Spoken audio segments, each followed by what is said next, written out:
अवीन madam रही हैं यहाँ पे हमारे साथ।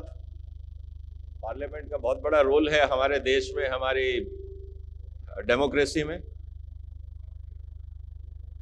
साजिया पुराने मित्र हैं विकास के। स्टूडियो में मैं अक्सर जाता रहता हूँ, इनके बहुत सारे प्रोग्राम वर्चुअली एवरी वीक कुछ ना कुछ चलता रहता है। और सबसे अच्छी बात यह रही कि यूथ पार्लियामेंट क्यों जरूरी है इस देश के लिए। अगर किसी समाज में और किसी देश में अगर कभी बदलाव आया है तो वो यूथ लेके आया है, बुजुर्ग लेके नहीं आए। इस बात को हमें मानना होगा। और हिंदुस्तान का इतिहास उठा लीजिए आप, और जितने लोग यहां बैठे हैं, मेरा उन सबसे एक निवेदन है कि जो आप चर्चा यहां कर रहे हैं अगले 2 दिन को उसके लिए उसको ना पोस्टपोन कर दें, क्योंकि आप ऐसा कोई मुद्दा यहां डिस्कस नहीं कर रहे जिससे देश का भला होने वाला है। आपस की चर्चाएं आप लोग बात भी कर सकते हैं। और एक बात हर व्यक्ति ने कहा, और मैं कहना चाह रहा था ऑर्गेनाइजर्स को भी, कि आप ये कह रहे थे कि यार ताली बजाओ, बाहर से गेस्ट आए हैं। ताली आप हमारे लिए मत बजाओ। सिर्फ ताली से एक ही चीज समझ में आती है कि आप वक्ता के साथ जुड़े या नहीं, क्या आपको बात समझ में आई या नहीं, क्या आपने उस पॉइंट को एप्रिशिएट किया या नहीं। मैं बहुत सारी विदेशी संस्थाओं के पास इंटरनेशनल लेवल्स पे जाता हूं। मैंने विदेशों में एक चीज देखी है, चाहे उनका वक्ता कितना भी खराब बोले, लेकिन 2 मिनट तक वो ताली बजाते हैं, क्योंकि वो उसको सपोर्ट करते हैं, वो उसके व्यूज को सपोर्ट करते हैं, चाहे वो उनको पसंद हो या ना हो। एक सोशल नॉर्म है, एक कल्चर है। हिंदुस्तान को भी वो कुछ चीजें सीखने में टाइम लगेगा। आज हम बात कर रहे हैं एक बहुत महत्वपूर्ण चर्चा की, कि किसान आंदोलन और सीएए को लेके। मैं निवेदन कर रहा हूं, ये जो लोग पीछे खड़े होकर बात कर रहे हैं कृपया शांति रखेंगे। जो लोग बात कर रहे हैं कृपया बाहर चले जाएं। Don't disturb others. जो गेट पे खड़े हैं आप लोग बाहर जा सकते हैं। ऑर्गेनाइजर्स प्लीज एंश्योर दिस, क्योंकि यहां मैं बोल रहा हूं, उसके बाद हमारे माननीय सीनियर पार्लियामेंटेरियन बोलेंगे और आप लोग बीच में डिस्टर्ब करेंगे तो ये अच्छी बात नहीं है। ये मिनिमम डेकोरम हम लोगों को सीखना होगा अगर इस देश को आगे ले जाना है तो। अगर आप लोग ये कह रहे हैं कि ये सीएए का कानून प्रधानमंत्री जी ने वापस ले लिया, इसमें प्रधानमंत्री और संसद की गलती नहीं है। इस देश में वो लोग फेल हुए जो अराजकता के सामने मौन बन के बैठे रहे। इस देश का वो बुद्धिजीवी वर्ग जिसको ये लगता था कि ये कानून इस देश के छोटे किसान के लिए सही है, और वो मुंह बंद करके तमाशा देखते रहे और अपनी आवाज नहीं उठाई कि नहीं ये किसानों के लिए सही है और हम किसानों के और सरकार के साथ खड़े हैं, उनकी खामोशी और उनकी मुंह बंद रखने की आदत ने इस देश को एक बार और पीछे धकेल दिया। ये उन सब का कलेक्टिव फेलियर है, चाहे आपको ये बात पसंद आए या नहीं आए। आप ये नहीं कह सकते एक डेमोक्रेसी में कि साहब हम क्या करें, पार्लियामेंट देखेगा, मेंबर ऑफ पार्लियामेंट देखेंगे या राजनीतिक पार्टी देखेगी, ये पॉलिटिकल मुद्दा है। अगर इस देश का किसान पिछले 70 साल से बिचौलियों और उनके गठबंधन के आगे शोषित हो रहा था और सरकार एक कानून लेके आई थी और वही गठबंधन के लोग अगर उसके खिलाफ खड़े हुए, तो इस देश की बाकी जनता क्या कर रही थी? आप लोग इस देश के यूथ क्या कर रहे थे? आप लोगों के पास सोशल मीडिया था। चाणक्य ने इस देश को नेताओं के भरोसे नहीं बदला था। चाणक्य ने इस देश के अपने उस समय के भारत को, जो खंडित भारत था, उसको बदलने के लिए उसने अपने स्टूडेंट्स का सहारा लिया था। वो किसी नेता के पास या पार्लियामेंटेरियन के पास या किसी कोर्ट में नहीं गया था वो। तो आज इस यूथ पार्लियामेंट के माध्यम से मैं इस पूरे देश के यूथ को कहना चाह रहा हूं, अगर आप सोते रहे और इस देश में अगर समस्याएं रही, उसके जिम्मेवार आप हो। क्योंकि जब आपको इस देश को आपकी जरूरत थी, आप लोग खामोश थे। जब इस देश को यूथ की जरूरत थी, यूथ टाइम वेस्ट कर रहा था, गॉसिप कर रहा था। और फिर हम ये कहते हैं समाज ने हमें क्या दिया। आपने क्या दिया समाज को? जब इस समाज को जरूरत थी तब आप लोग क्या कर रहे थे? कितने ट्वीट, कितने लोगों ने, इस हॉल में बैठे लोगों ने किसान, छोटे किसान के समर्थन में ट्वीट किया, सोशल मीडिया एक्टिवेट किया, ग्रुप्स बनाए, चर्चा करी? मुझे बताइए, क्या आपकी जिम्मेवारी नहीं थी? क्या सिर्फ यहां बैठ के आप लोग ताली बजाने आए हैं? इस देश को अगर आज समस्याएं हैं तो इसलिए हैं कि आप लोग सो रहे हैं। और आपका मतलब इस हॉल के लोग नहीं, इस देश का यूथ। आज आपके पास इंटरनेट है। अभी 3 बच्चों ने जो बात कही, यह सितंबर 2020 में जब ये चर्चाएं हो रही थी, पार्लियामेंट में जब कानून पे डिबेट हो रही थी, मैं आपको दावे के साथ कहता हूं सारी प्रोसीडिंग्स लोकसभा और राज्यसभा की साइट पे है, आप पढ़ लीजिए। इन 3 बच्चों के आर्ग्यूमेंट जितनी वो पार्लियामेंट्री डिबेट हुई थी उससे बेहतर थे।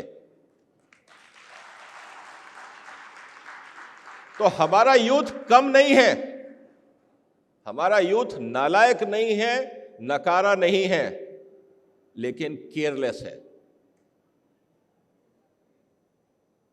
जब तक आप लोग नहीं जागोगे, अकेला प्रधानमंत्री या संसद या न्यायपालिका कुछ नहीं कर सकती।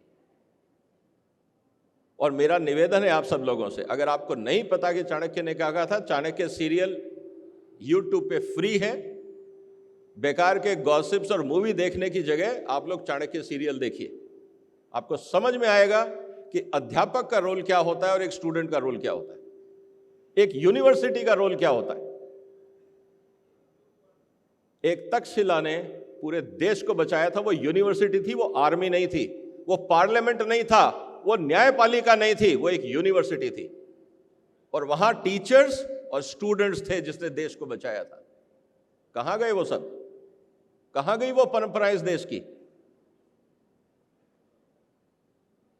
तो जो सुबह स्वामी जी कह के गए आप लोगों को, इस देश की विरासत अगर आप लोग नहीं बचाओगे तो इस देश में आक्रांता बहुत है। एक बात आप कान खोल के सुन लीजिए, दुनिया का कोई देश नहीं चाहता भारत तरक्की करे। इस बात को आप मान लीजिए। मैं अंतरराष्ट्रीय संस्थाओं में पिछले 20 साल से जा रहा हूं, कोई नहीं चाहता हिंदुस्तान तरक्की करे। 140 करोड़ का देश, हर आदमी बाजार की तरह इस्तेमाल करना चाहता है। कोई नहीं चाहता दुनिया में कि भारत आत्मनिर्भर बने। इसीलिए जब भी आप इस देश के डेवलपमेंट का एजेंडा लेके आओगे, ताकि सामाजिक न्याय मिले, लोगों को आर्थिक न्याय मिले, हमारी एग्रीकल्चर डेवलप हो, तो ऐसी दुनिया में बहुत ताकतें हैं जो इस देश के अंदर विघटनकारी ताकतों को ताकत दे सकती हैं और दे रही हैं। दुनिया में पैसे की कमी नहीं है। अगर आप ये समझते हैं कि सब फंडिंग कैसे आएगी, दुनिया में पैसे की कहीं कमी नहीं है, लेकिन सोच की कमी है कि इस देश के लिए सही क्या है। कृषि कानून मात्र 3 लाइन के कानून थे। पहला कानून जो आपके साथियों ने बोला, अगर किसान को मंडी में रेट अच्छा नहीं मिलता वो बाहर कहीं भी बेच सकता है, उसमें ना टैक्स लगेगा ना कमीशन लगेगा। क्या गुनाह था इस कानून में? आज भी मैं सारे किसान नेताओं को खुली चुनौती देता हूं, सारे पार्लियामेंटेरियंस को खुली चुनौती देता हूं जो इन कानूनों के खिलाफ बोलते रहे। आज भी एक लाइन, एक शब्द बता दीजिए किसानों के खिलाफ था। ओपन चैलेंज है। इस देश में जितने इन 3 कानूनों के खिलाफ बोलते थे, मैं पहले दिन से और आज तक और आने वाले जब तक जीवित हूं तब तक ये कहूंगा, prove me where it is wrong. क्या आप साथ दोगे? क्या आप आवाज उठाओगे उन लोगों के सामने? आप सबके पास पावर है, सोशल मीडिया है ना।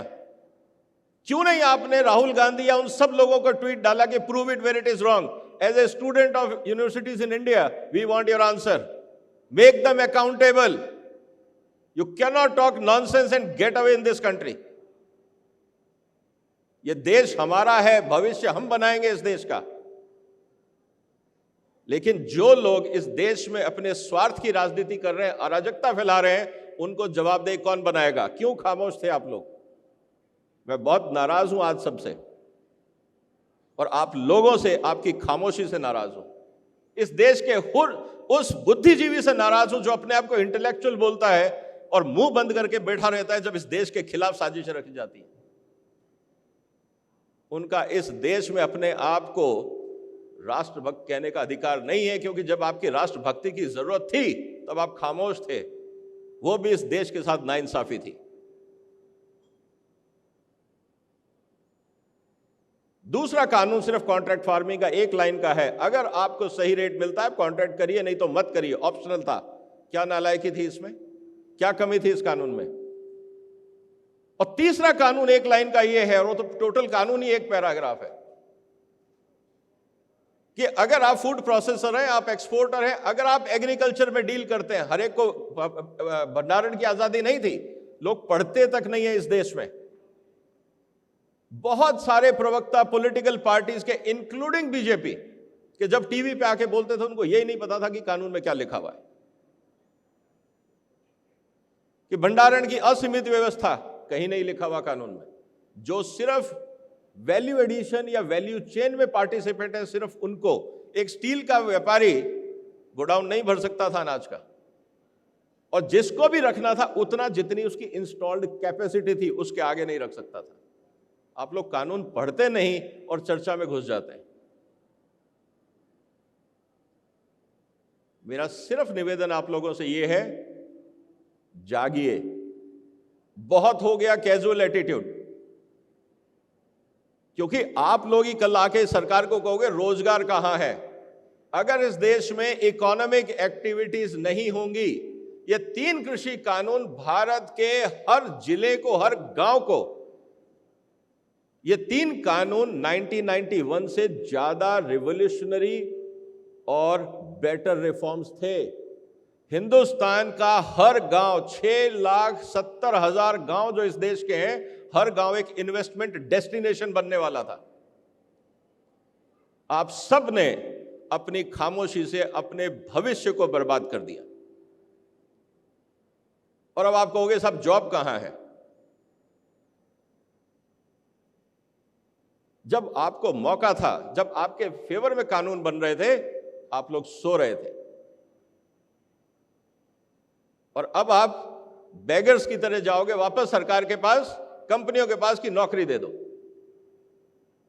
जबकि 6.5 लाख गांव, हर गांव को एक एंटरप्रेन्योर की जरूरत थी, और अगर उसके साथ 10-10, 20-20 आदमी भी काम करते तो कितना बड़ा रेवोल्यूशन था इस देश में। लेकिन नहीं, हम लोगों को टाइम वेस्ट करने की आदत है इस देश में। हम लोगों को गॉसिप करने की आदत है। सोशल मीडिया पे हम लोग टाइम वेस्ट कर सकते हैं, लेकिन उसी इंटरनेट का फायदा अपने भविष्य और देश के भविष्य के लिए नहीं करेंगे। इस देश के यूथ को जागना होगा। आज ताकत है आपके पास, और अगर आपने अपनी ताकत, अपनी समझदारी, अपनी एजुकेशन का उपयोग अपने समाज, अपने देश और अपने भविष्य के लिए नहीं किया, तो आपको खुद सोचना होगा कि आप इस दुनिया में आए क्यों हैं, आपकी जरूरत किसको है। कि आपके माँ बाप ने आपको पढ़ा लिखा के इस यूनिवर्सिटी में यहां इसलिए भेजा कि आप जाके टाइम वेस्ट करें? क्या कंट्रीब्यूशन है? आज जब आप अपने अपने घर जाएंगे, जब भी आप टेबल पे लंच डिनर की खाने पे बैठे, तो खाने से पहले यह सोचिएगा कि मैंने इस देश के लिए क्या किया, या मैं सिर्फ यहां एक पेस्ट की तरह सिर्फ लंच और डिनर करने बैठा हूं इस देश में। What is my contribution back to the society and country? बगैर खाना खाए आप जी नहीं सकते, और खाना खाने की टेबल पे बैठने से पहले आपको इस देश को, समाज को जवाब देना होगा कि किस बात का खाना खा रहे हो आप लोग, क्या कंट्रीब्यूट किया आपने। और अगर आपने नहीं किया और फिर भी आपने खाना खाया, तो आपसे बड़ा स्वार्थी कोई नहीं है। जागिए। इस देश का भविष्य यूथ के हाथ में है, पार्लियामेंट के हाथ में नहीं है। विवेकानंद जी कभी पार्लियामेंट नहीं गए थे, शंकराचार्य ने कभी पार्लियामेंट अटेंड नहीं की थी, भगत सिंह ने कभी पार्लियामेंट अटेंड नहीं की थी। जिसने इस देश को डायरेक्शन दिया, जिसने इस देश की दिशा बदली, वो ना तो वो जज था, ना वो पार्लियामेंटेरियन था, या तो वो टीचर था वो, या यंग यूथ था। और आप उस कैटेगरी में हो। यहां टीचर्स भी हैं और यूथ भी हैं। आपकी परीक्षा है। धन्यवाद।